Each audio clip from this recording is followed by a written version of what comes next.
Okay, good afternoon, everybody. Thank you for coming to my session. This feels like the first day of school. The front row is not full. Everybody wants to sit in the back.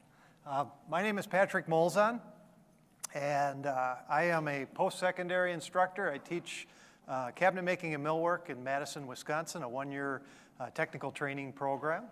I'm also a founding member of the Woodwork Career Alliance. I currently serve as the treasurer in a voluntary role on the board of directors. So today I'm going to talk to you about the WCA and what's in it for you. Now, when I saw the number that had signed up for this program, I was a little nervous that they weren't all going to be teachers. But just out of curiosity, how many of you are not teachers? 3 of you. Interesting. Without putting you on the spot, can I ask why you're here? Excellent, excellent. And I do have a seminar tomorrow that might be of interest to you, as well as one on Friday. And they're freebies. And you, sir?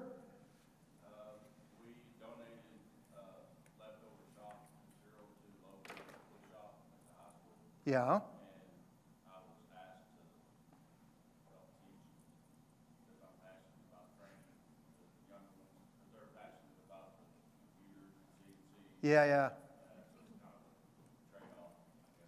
So you're looking to see if WCA might be useful for the school? Awesome. I was a little nervous because we had like 70 people sign up, I was told, and I thought it's a free seminar, and maybe people just say, oh, I'm going to come because it's free, and then maybe I would have an audience of 10, or maybe somebody misinterpreted. So I'm glad to hear it. Hopefully I can answer some of your questions, show you the value. We use the Woodwork Career Alliance in my training with my students. So I'm going to talk today about what I think the WCA can bring to training program, not only high school, but any training program, whether it's in a company, whether it's post-secondary, whether it's high school. I'm going to go through some available training resources, including my textbook, Modern Cabinet Making. Hopefully help you get started in this journey, answer some questions along the way. Now, they are recording this. I can hardly see you. So if you have a question as I'm going through, I'm going to need you to, just shout out, can I ask you or something, because of the lights. All right, so I want to start out talking a little bit about the history of the WCA. We have been around for a good decade. And when I say a good decade, the initiative actually started in the early 2000s. They've been talking about having standards for the wood industry for many years. The metal industry is about a decade ahead of us. The NIM standards came out or started in the 1990s. Around 2005, we got enough drive together that the federal government said, we will potentially fund this if there's interest. So they had a small grant to do a study, and lo and behold, they discovered, hey, we need standards for the wood industry. And so that led to the development of the WCA. So in 2007, the WCA was formed as a nonprofit organization with about a $250,000 budget, a one-time budget from the U.S. Forest Service, and it was a matching grant. So we had that, and we had to get in-kind donation, and pulled together an amazing feat, I think, as we look back at it. We spent the first 3 years, from 2007 to 2010, all volunteers, writing standards. And we got together people from industry and educators. And we did it online primarily. We had some face-to-face meetings, so the funding helped kind of get people together, working together as groups, and we did it on a wiki. And when I look back and I say, my God, we did this for $250,000, the NIM standards, their budget was $2 million, right? So it kind of shows you the priority, I think, that our country has towards metalworking versus wood. But thankfully, we have a very nice set of standards. By no means complete. There's plenty of work that could still be done, but we have 114 machines that we've written. What are the expectations when you use that machine? In addition to that, there are operation-based. So when you use a table saw, there are a dozen different operations you can do on a table saw. And so we sat down, we brainstormed what are the expectations quality-wise, performance-wise, when you use these specific machines. So we have this book of standards, which is available. You can purchase the whole book. As WCA members, you can actually download all this stuff individually. So as teachers, you have what I call a ready-made rubric, right? And it's not a matter of opinion, these standards. So when a student, I've had students challenge me on tolerance. Well, who says it has to be to within a 64th of an inch? Are you just making that up? No, that is the industry expectation when you're ripping on a table saw. So you have a little bit of the industry behind you, I guess, to acknowledge that, okay? So the standards are broken down into 12 sections, starting with the logic that the first thing you might do when you're building a project is some type of layout. And then you might start cutting, so sawing is next, all the way on down through the final step of finishing, okay? So again, performance-based evaluations, okay? So table saw, section 2, the specific option of ripping, and then what are the requirements, what are the expectations? So very clear, very readable document. So that was the first 3 years of the WCA. The next initiative was to build a credentialing path, to show a progression for an individual that they can start here and someday they can expect to grow and be up to a higher point. Now this is for industry. It can start in education, or it could start somebody just off the street, starts their job in industry and they want to see a path forward. And so we created this credentialing ladder, which is a very colorful stage when you're young and you're green, right? And you move through and the next level's blue and it requires a series of evaluations and it requires time on task, okay? And ultimately you end up with 4 years experience, 6,400 hours of experience, and you can achieve the diamond credential, which would be kind of the equivalent of a master woodworker, okay? Now the system itself is very flexible. At the education level, I'm dealing with green and blue, and I'm going to talk for the high school level about the Sawblade, which is kind of the initiator down below. But basically, individuals become members of the WCA for a fee, and then they can get credentialed, okay? So wood manufacturing industry credentials is what it's all about, trying to show the next generation of our workforce that there is a career in our industry, that we don't just build birdhouses for fun, right? That the wood industry produces a lot of products and is in need of good talent. So, specific to the high school level, we created a credential called the Sawblade Certificate. The idea is to show that the student has a little bit of knowledge of wood, properties of wood, materials, etc., and that they've had some experience with machinery. So it is our only prescribed credential, meaning you will do these things. Beyond that, it opens up and you can pick and choose what you want to be evaluated on. I'll explain more of that later. Okay, so the steps are pretty simple. The student is going to enroll in the WCA. They pay a one-time fee, a $55 fee, which gets them their passport membership, and it's also going to cover the cost of the Sawblade Award. It's 10 tool points for their assessments. They are then going to, everybody starts out and does measurement and layout, okay? If you can't do measurement and layout, you can't do machining. You have to, that's the basic skill that everybody has to have. All right, so we have some evaluations for those activities, or you can create your own evaluations if you want, using the standards. So what I've created is 2 activities. One is a little measurement widget, machined out of sheet goods, typically, MDF, and it has caliper, tape measure, bevel, so a series of, there's a sheet that goes with it, and they have to answer 20 different measurements. And they have to score 80% on that, okay? So that works really well, trying to get all those activities in one, but you don't have to use that. If you, like I said, if you want to create your own, as long as it covers the criteria, that's fine.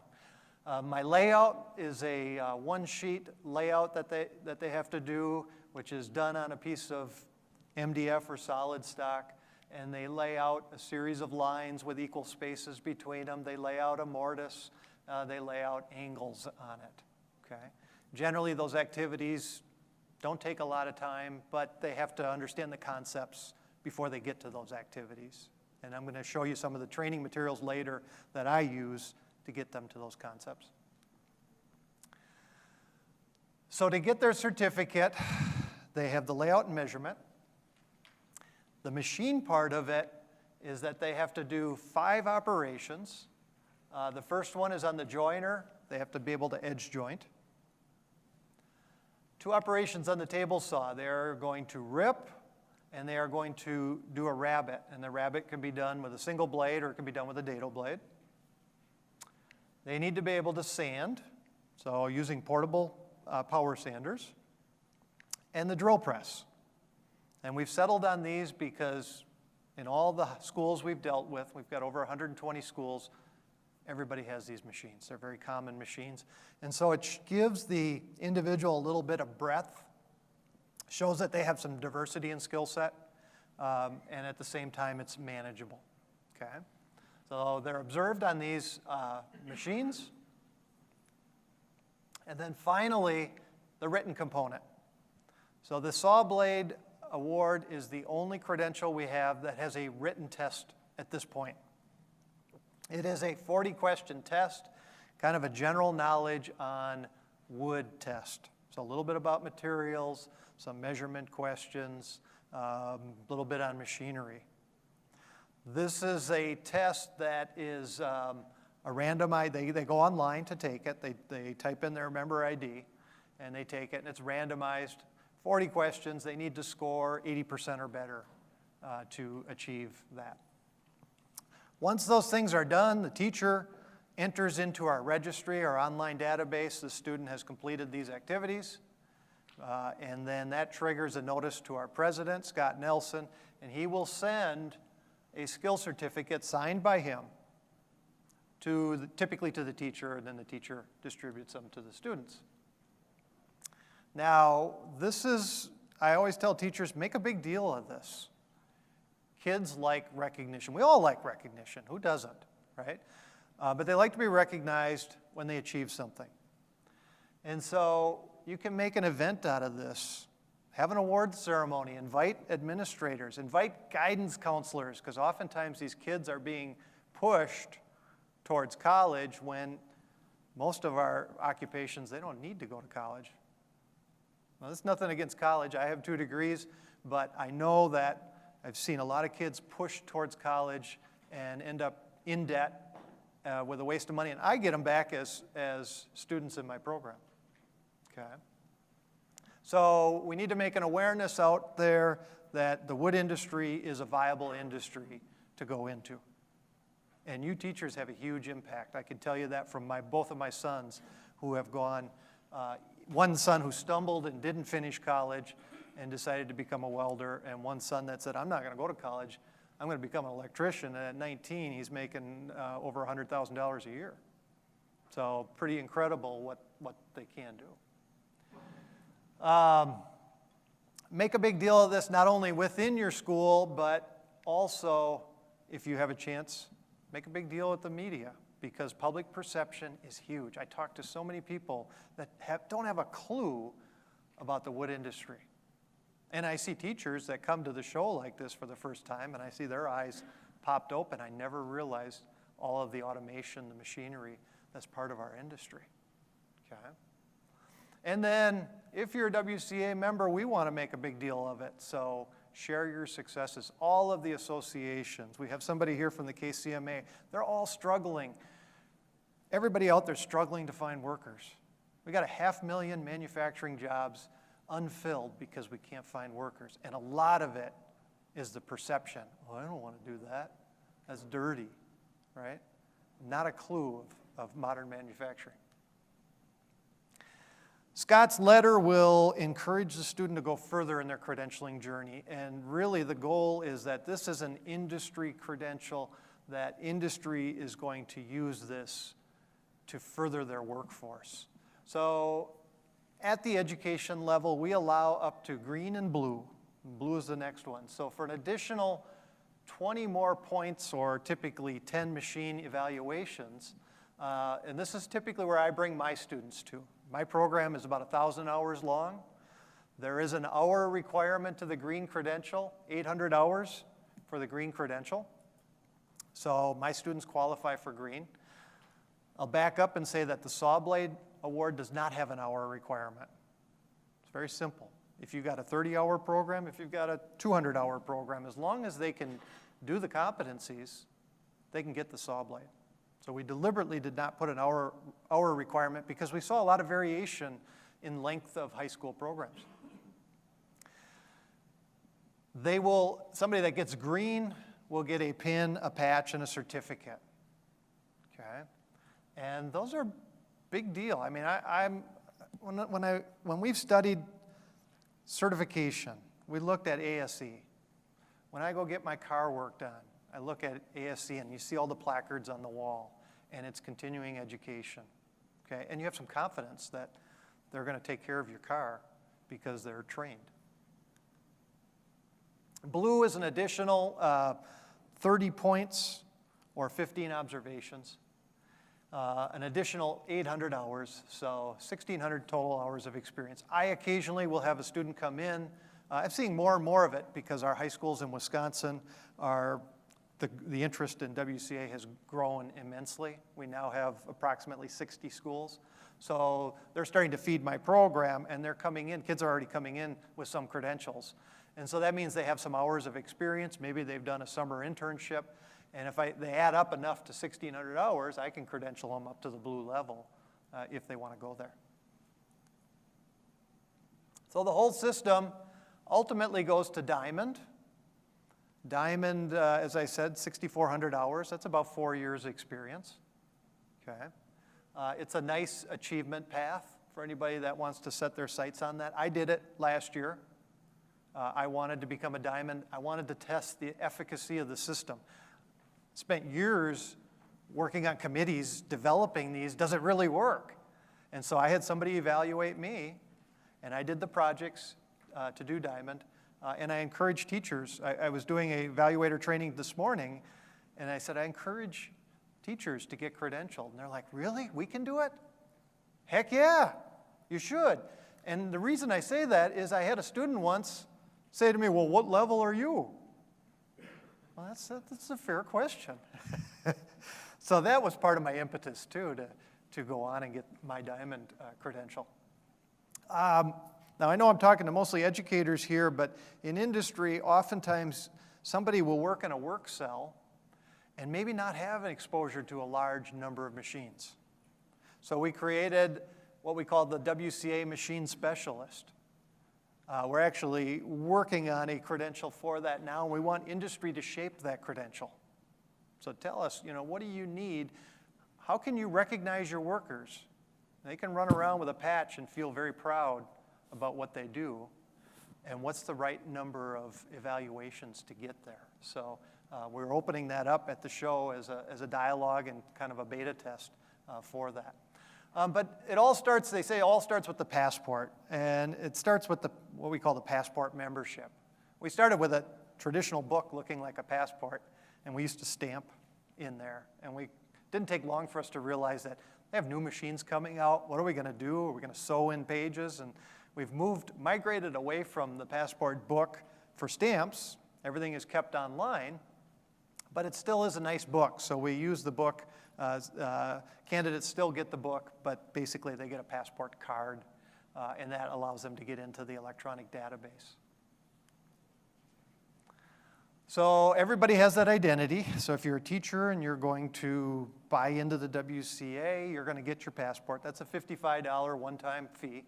Same thing for students. It's a $55 fee. They have to purchase that because that's your identity. You're going to have a unique number.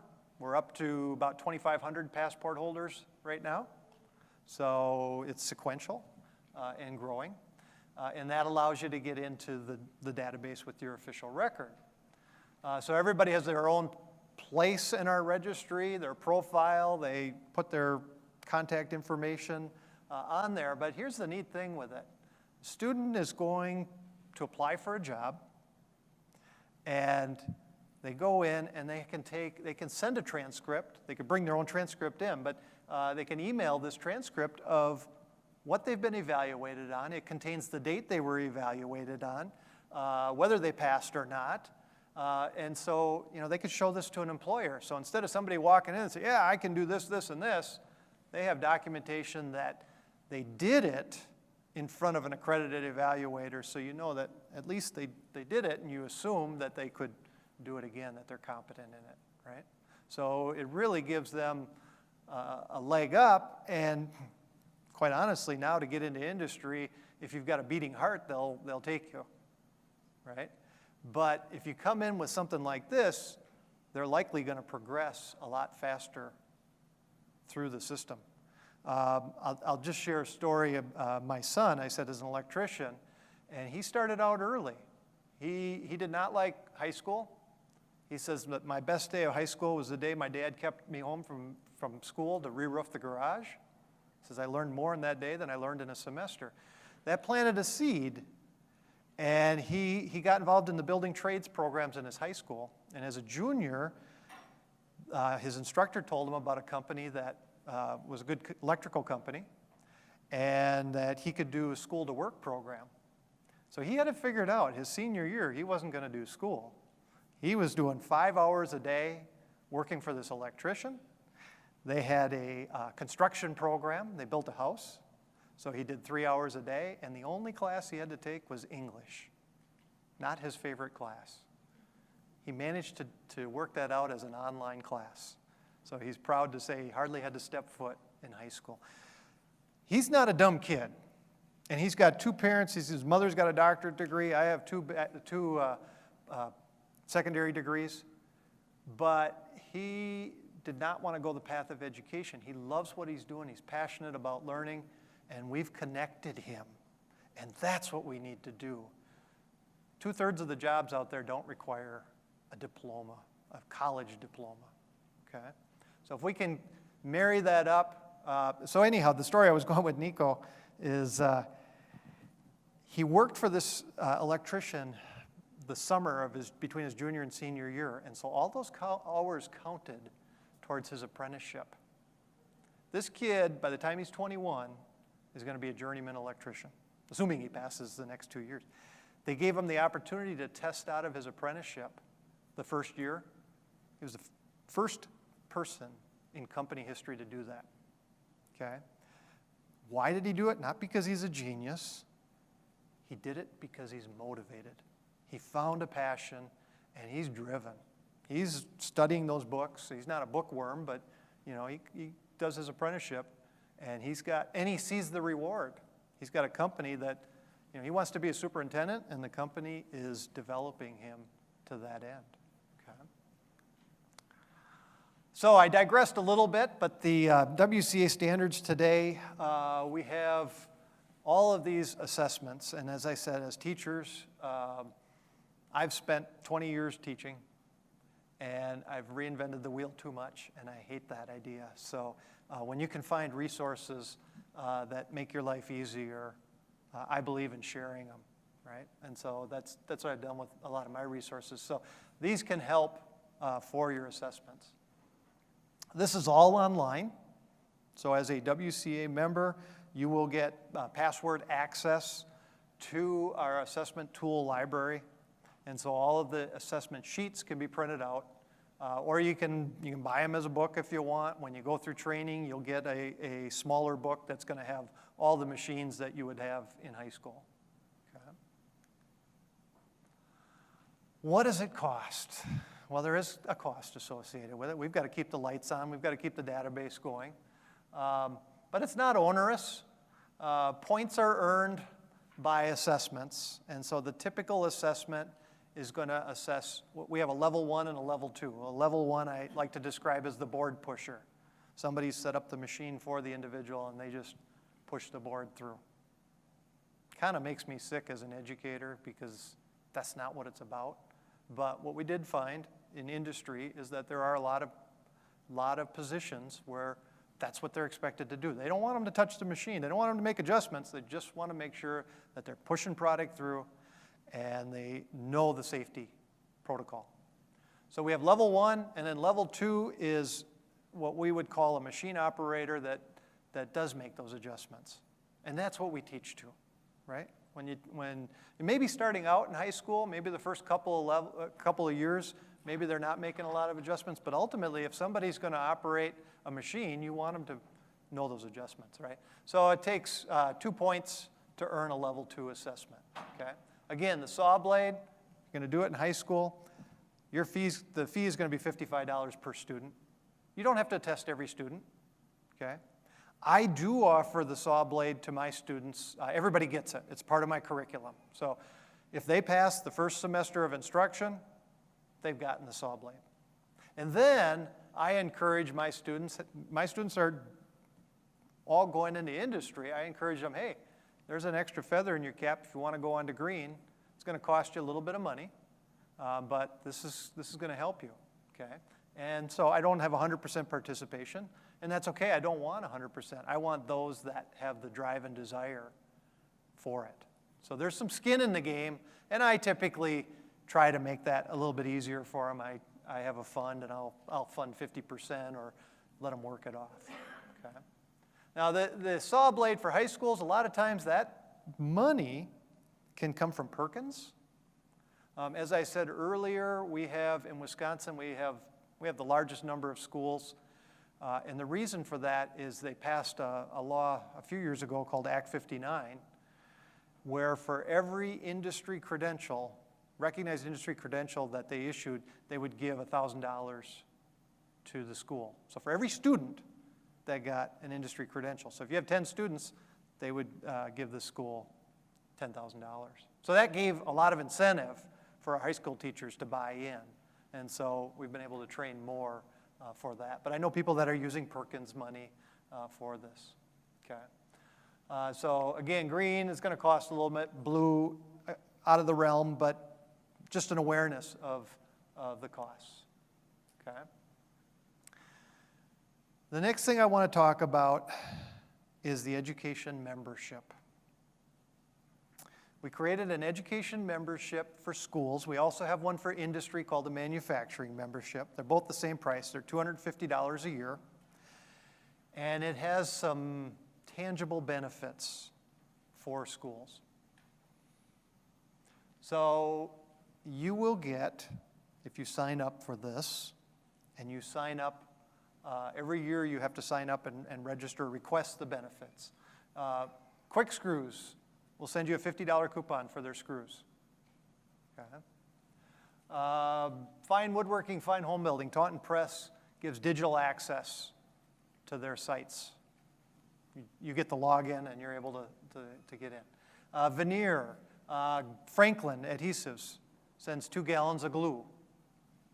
They just drop ship every year 2 gallons of glue to you. So, that's like $50 right there. So we designed this membership to try to be cost neutral. So your investment, your annual fee investment, which funds the WCA, kind of pays for itself in some of these freebies. Rockler is very cool. They put together a surprise package every year, probably $25, $30, maybe $40 worth of product. They drop ship it to you.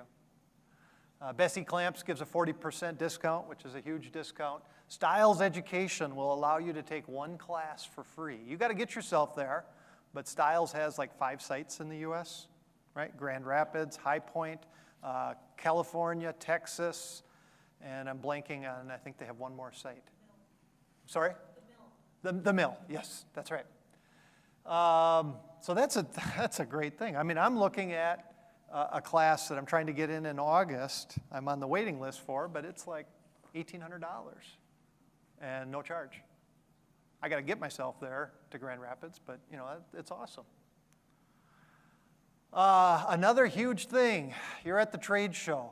We have, the Education Committee has funding to to get you to the trade shows. So we have this year 8 teachers that are getting up to $750 a piece to attend the trade show. Pay for their airfare, pay for their food accommodations, et cetera. Okay. So you apply for this, and if you are successful, the next show is, we want seasoned schools. So if you're just joining, we're not going to give you $750. But the next show will be IWF next year, maybe in 2 years. After you have a little bit of time under your belt with WCA, you can apply for that. We make it easy for you to register your students through a streamlined registration process. We have the certification program, the Sawblade Certificate, and I think probably one of the bigger things is access to training and assessment materials, and I'm going to show you some of those. And you can so you have to be trained as an accredited skill evaluator.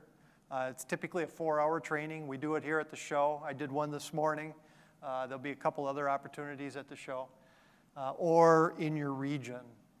And if you want to come back a year later and do it again, I've got one tomorrow, an individual I trained, I think 3 or 4 years ago, and he's coming back to repeat his training. All right, resources. The WCA has a box.com, a file box in the sky, and when you're a member, you have access to this. And a lot of these resources initially are mine that I put up, but I'm encouraging other teachers to share and build this as a library of useful resources. I don't have all the answers, and I know there's a lot of good ideas out there. So the more we can share curriculum stuff, the stronger we can be. And so it's broken down just as the standards are, 12 sections, so layout and measurement, all the way down to at this point, sanding. My materials typically have a learning plan. So the way I run my program, it's largely self-directed. So the student starts with a learning plan. That learning plan on day 2 for our students after orientation will be measurement, and they're going to print this learning plan, and it's going to tell them why they need to know measurement and how long that module should take them. Okay? And then they have to record their time as well, how long it did take them. Okay? So it helps keep them on task. The next thing are the learning activities. So typically going to start with a reading assignment of some sort, and I tell my student, do this outside of class. We have $1.5 million worth of machinery. We want you on the floor when you're here, right? So do your reading. There'll be some activity sheets. I do a lot of videos, so they can click the link and watch the video. And so these are resources that you can use, okay? And the videos, you can get access to, you can go to YouTube and see my videos. You don't need to be a WCA member. The value, I think, is this learning plan. It's the sequencing, how you go about with this, and particularly for industry. This is huge because you don't have time to create this. I have spent years developing these. And I'm not saying it's the only way to do it. I put it out there, and you take it, and they're out there as Word documents, so you can shift stuff around, and I don't teach it this way. But it's a resource, okay? And then, sorry, I go back, they complete an exercise, in this case, the measurement widget. And then they hand it in. And it also has the assessment on it. So a lot of my exercises, the students self-evaluate. It's got the rubric right there, and I tell them, I don't give grades. I just verify that you're doing it according to the standard. And so and typically my students are harder on themselves than they really need to be, right? So I go through and I check their evaluations, and are they being honest? Okay. Much of what we do, as I said, is self-directed. So if somebody wants to learn the biscuit joiner, they have a series of activities, maybe a video or two to watch, and then they pull out a biscuit joiner and they teach us how to use that biscuit joiner. And so I have what I call now a demonstration checklist where they have to explain the safety protocols of that machine, how to lock it out, how to work with it, all the parts and pieces of the machine, and then it's a biscuit joiner in this case, so show me how you would take 2 pieces of wood and join them butt to butt. Show me how you would do an intermediate 90-degree joint. Show me how you would do a miter joint. And if you're teaching biscuit joiners, this is great because they think they know it. But until they actually have the wood pieces in their hands and they start to register those pieces and mark them, you see them struggle with it, okay? And so it's been a great tool. And I can't take credit for coming up with this idea. I'll give credit to Jim Welliver at Michigan Career and Technical Institute. He gave me some of his checklists. I adapted them to how I teach. And so those are available for you online. You were asking about them earlier, right? And they're available. They should be up there as Word documents. If they're not, let me know. I'll put them up because I want you to be able to customize them, right? Becoming an accredited skill evaluator. All right, so WCA seems like it might be a good fit for your high school program. What do you do? Well, you're going to enroll, first step. You got to have an identity in the WCA, so that's your passport membership. It's going to cost you $55. You're going to want to become an education member because that $250 is going to pay for your evaluator training. Or you could not become an education member and you can just pay $250, but it doesn't make sense because you're going to get some freebies as well, right? So you become a member. There is an online portion of the training, and then there's a roughly 4-hour hands-on portion of the training, which also has a guidebook to lead you through. And basically, the training is to make sure you're comfortable, make sure you understand how the evaluations are done, that you're comfortable with it, and that you know how to access the registry to record the results.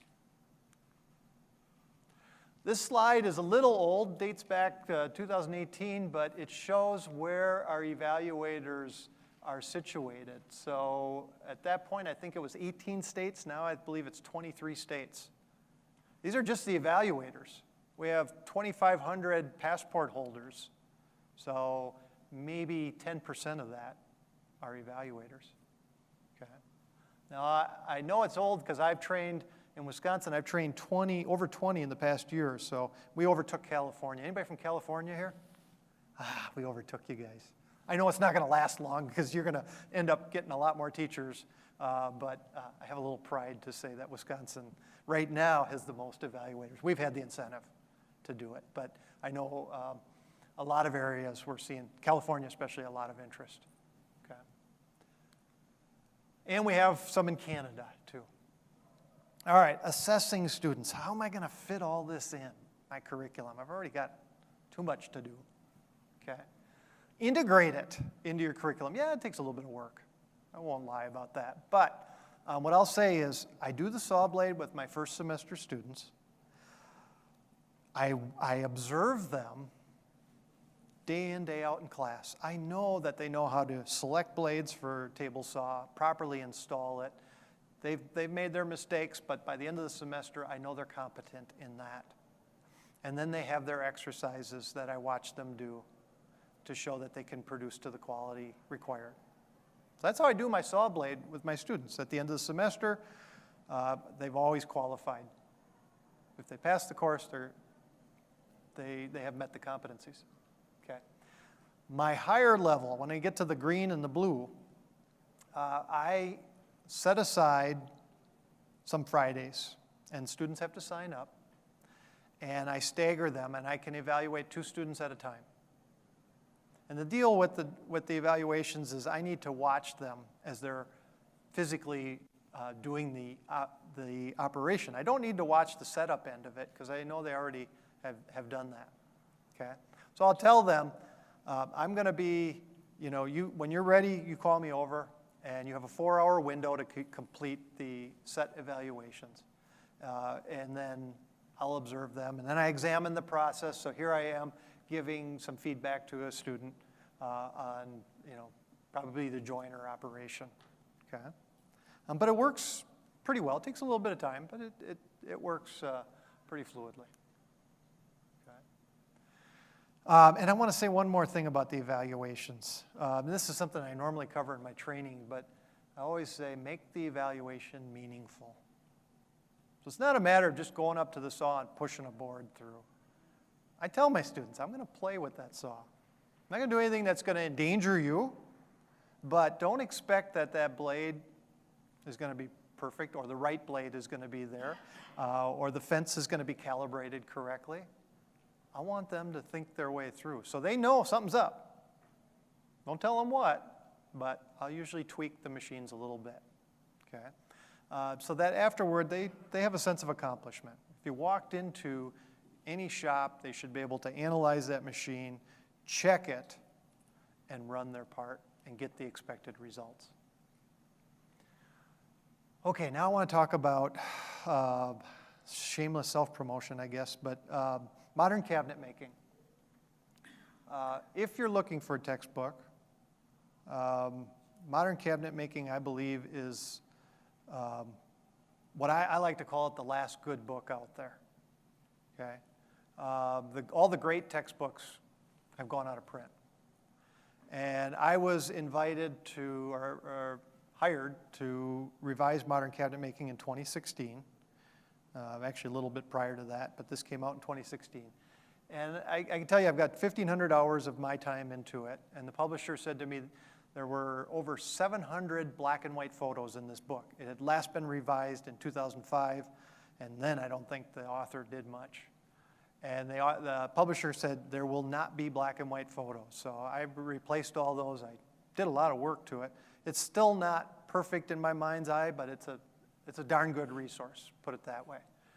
So I encourage you to look at it if you're considering a textbook. I don't have the slide in there, but I was going to say you can request, if you go to Goodhart Wilcox, you can request a sample copy. The neat thing with modern cabinet making, their editors were really enthused about partnering with a credentialing organization, the WCA. It lended legitimacy to the content in the book. And so the neat thing is the editors went through the book and they took all of the considerations, general considerations from the WCA, and they created a matrix, and they found that about 85% of that material was covered in the textbook that's being evaluated. So that made me feel pretty good too, right? So a lot of the work, if you're going to do WCA credentialing, the answers are in that textbook. One of the things that I think is really important in our industry is common language. If we're going to communicate, we have to have a common language, right? I fixed the thingamajig on the whatchamacallit. Well, that doesn't tell me anything, right? So technical terms is really important when you're teaching. And so one of the first things in the chapters is, what is all this terminology?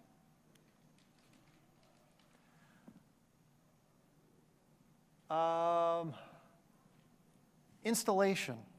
Okay, so step-by-step process, how to install Sawblade, safety information, and again, types of safety protective material are well illustrated. The one thing I say with the book, my students are always groan, oh, I got to read 10 pages.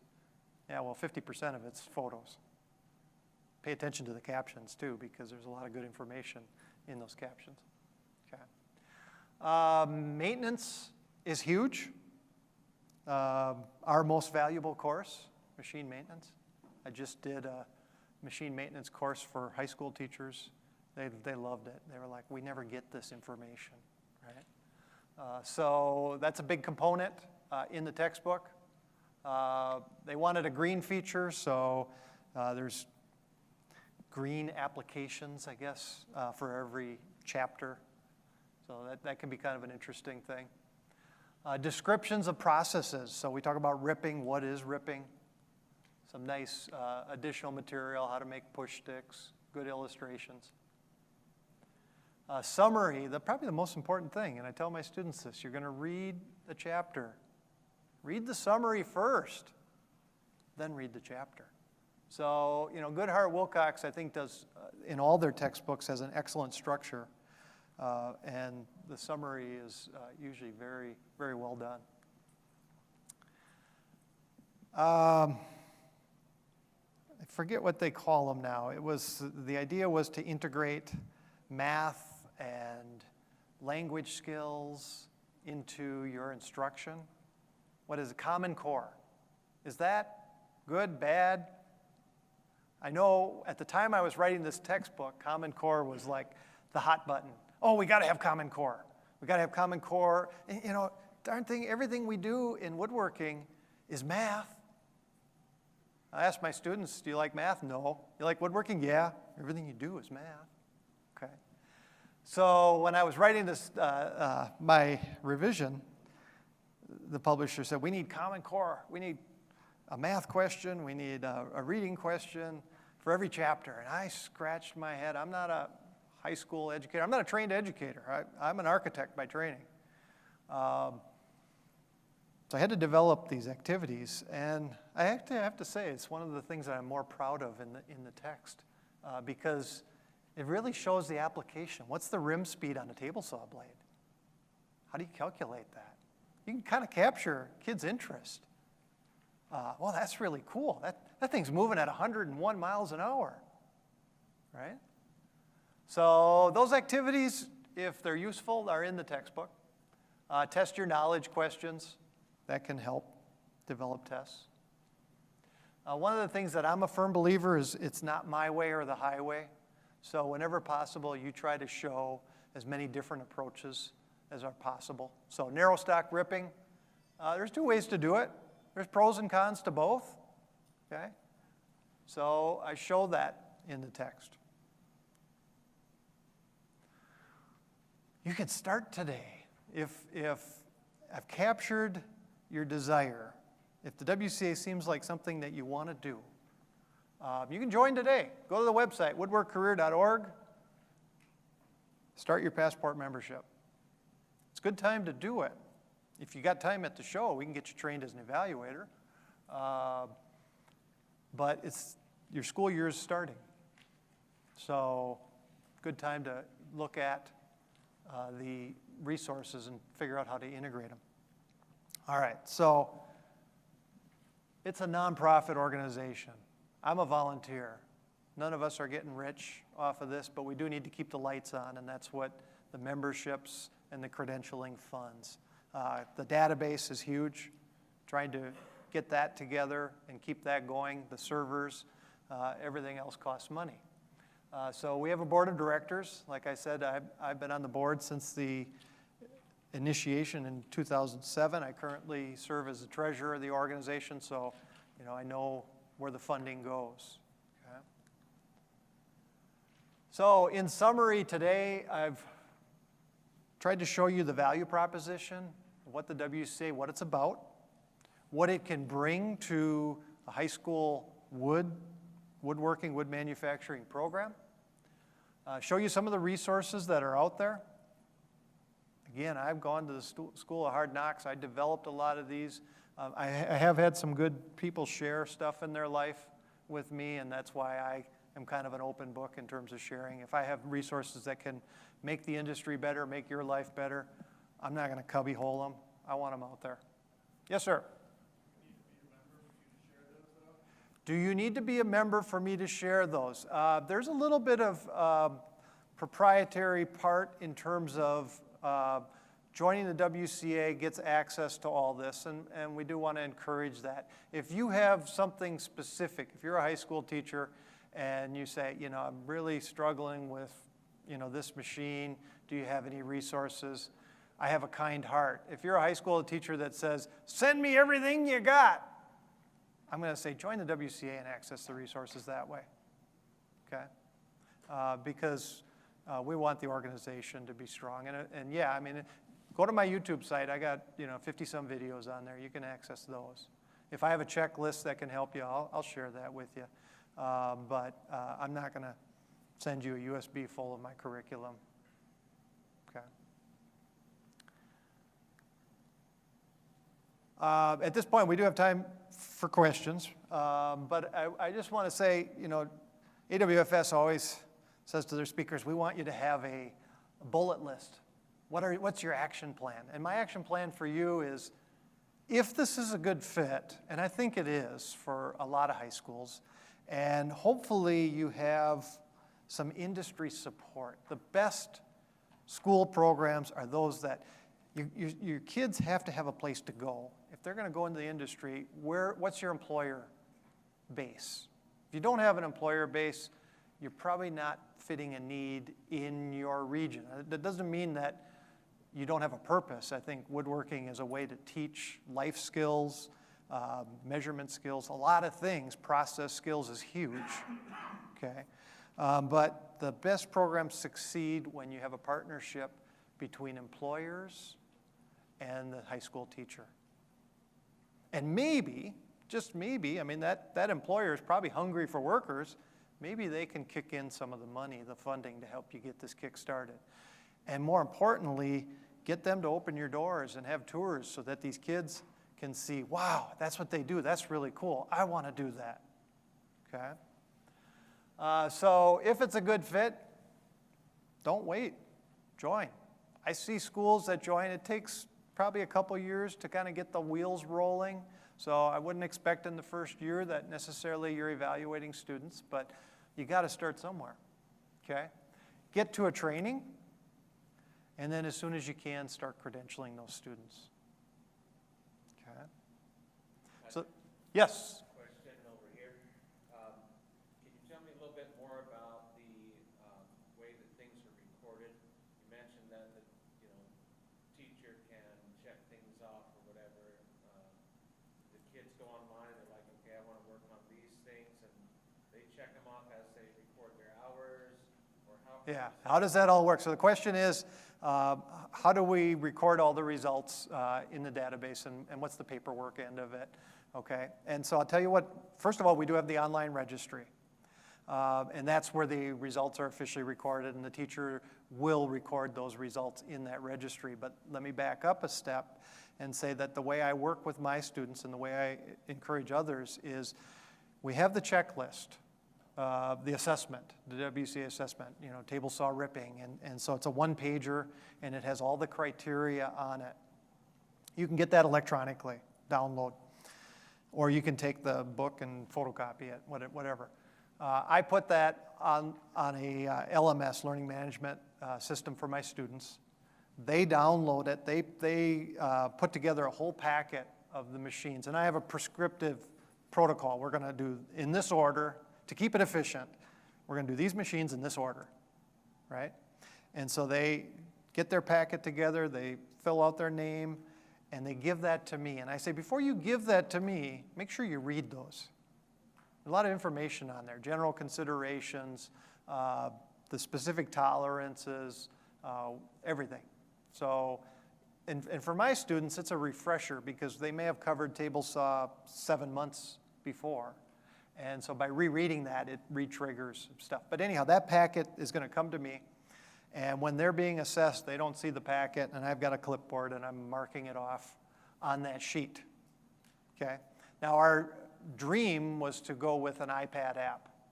And that might happen someday, but I actually like the paper thing. Maybe it's a generational thing, but I really don't want to have my iPad out in the lab setting and drop it and have it break. It's kind of a fear I have. So anyhow, I mark it up on the paper. And then after the assessment, within 24 hours, you're asked to go into the registry. You as the teacher, you log in and you enter the results. And we are just about to release a new registry. It's been a lot of work in the making, but it really simplifies from the teacher's end the process. It's a series of clicks. Find their name. You can do multiples. So I got 15 students, you find their names, and then we all did the Sawblade, so you can, a couple of clicks, and you're done. That then triggers an email to the student, or the email address on record, that congratulations, you've completed, or these assessments have been recorded. So the goal is to try to keep the paperwork as simple as possible. Does it answer your question? Other questions out there? Patrick, can Yes. you talk a little bit about industry? Like, is this fitting in at all? I mean, I know the gentleman back there was thinking about looking for things to train. Yeah, that's a great question. Is it fitting in? And I can say that it's growing. It's not growing as fast as education. It's not growing as fast as we'd like. It's not growing as fast as we envisioned, but we do have a couple dozen manufacturing members. The hard thing is for industry to, first of all, industry, they're not trained trainers. The job in industry is get the product out the door, so they talk about developing their workers, but it often gets put on the back burner, and that's the hard thing. But we're seeing it growing, and I think industry is realizing that if they don't do something pretty darn soon, I think there's going to be nobody out there, right? Or the people that are coming in have no skills, but they need warm bodies, and they need to develop those warm bodies. So I think that the industry will grow. And what we're running into is some companies say, we don't want our evaluator to be an in-house evaluator, because there's kind of a conflict of interest when you have the foreman evaluating their workers. And so what they want to do is bring in a high school teacher or an independent contractor to do those evaluations. And that's what we originally envisioned, is that high school teachers would be great, looking for some extra income, come in maybe once a month, come in the summer, and do evaluations on their workers. So that seems like a natural fit. So there is an opportunity out there for high school teachers to work, or anybody to be an independent evaluator. Charge whatever you want, as long as the market can bear it. WCA doesn't care. And so when we wrote these policies, we said independent contractors has the right to charge what they want. But the WCA gets its per assessment fee. And that's what funds the WCA. So again, the best partnerships, we just had a school in Illinois join along with a manufacturer. The manufacturer joined our manufacturing membership. They sponsored the school. They paid for the school. They sending the teacher out here for training. That is the ideal. They have a vested interest. And I don't think it should be one employer. I mean, it should be several employers that get together and say, we want to develop this program. We want them to teach.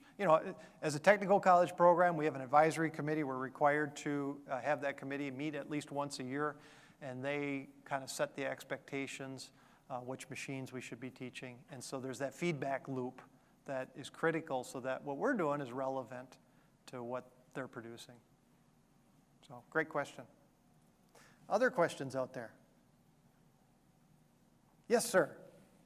I'm sorry for tuning in late. Maybe you already covered this, Patrick, but the number of passports that have been issued to date, do you have those statistics? Right around 2,500. Okay. Yep. And then are you keeping track, is WCA keeping track of how many students, once they get in the industry, continue to get evaluated on more and more pieces of equipment? Yeah, that's a challenging one to track. Confidentiality is a challenge. I can only speak anecdotally. Sorry, I can't pronounce it. I can't speak English. That from my students, I would say probably about 25% come back to me and want to be credentialed. So I think that's good, actually. I think they want to be credentialed in their workplace, and so they would like their employer. A lot of them say, we'd like our employer to be doing this. There's definitely that interest out there. And, I'll say, not all 2,500 of those kids have gone into our industry. You're not going to have that. High school, a lot of times they're feeling things out. But I also know I've had students amazingly come full circle, and you plant that seed early, it might be 10 years, but they might come into our industry eventually. So that's a huge part of it. Anything else I can answer? Patrick, again, getting your book. How do we get your book? So you get a free copy from Goodhart Wilcox. So if you go to Google Goodhart Wilcox, the publisher, search for modern cabinet making. You're a teacher. You're an industry person. Buy it. You can lie and say I'm a teacher and maybe get a sample copy. But they want you to purchase directly from them. This surprised me, but I'm like, really, onesie, twosies? Yeah, they want to have your name in their database, and so they'll sell directly to you. So it's about $120. Make sure, you can try to find a used copy if you're struggling there. Obviously, as an author, I'd rather you buy the new copy because I get, a little bit of the sales. But make sure, whatever you do, that you get the 5th edition, because the 4th and previous editions, they're out there used, but you're not going to want them. They're old and haven't been updated. So, but thank you for your interest. I should also say that, Goodhart Wilcox, along with the book, they've got a test data bank. They've got PowerPoints, which are very useful, actually, so you can buy those if you're an educator and you're looking for materials that are a ready resource. So they've got additional resources that, are available for purchase. So. Goodhart Wilcox. Goodhart and Wilcox, I think it's,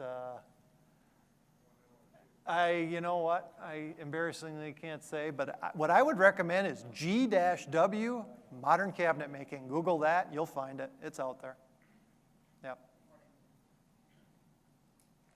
All right. Well, unless there are any other questions, I thank you for your interest, and I wish you a good show. For industry people, I do have a couple seminars, one tomorrow, one on Friday. Those are also freebies. Anybody else is welcome to attend. I'm also doing a WED talk, kind of a TED talk tomorrow morning at 10:30, and that's going to be videoed. But I think you can also be there in person. So thank you very much. And if you've got individual questions, you're welcome to come up and talk to me. I've got some time. So thank you.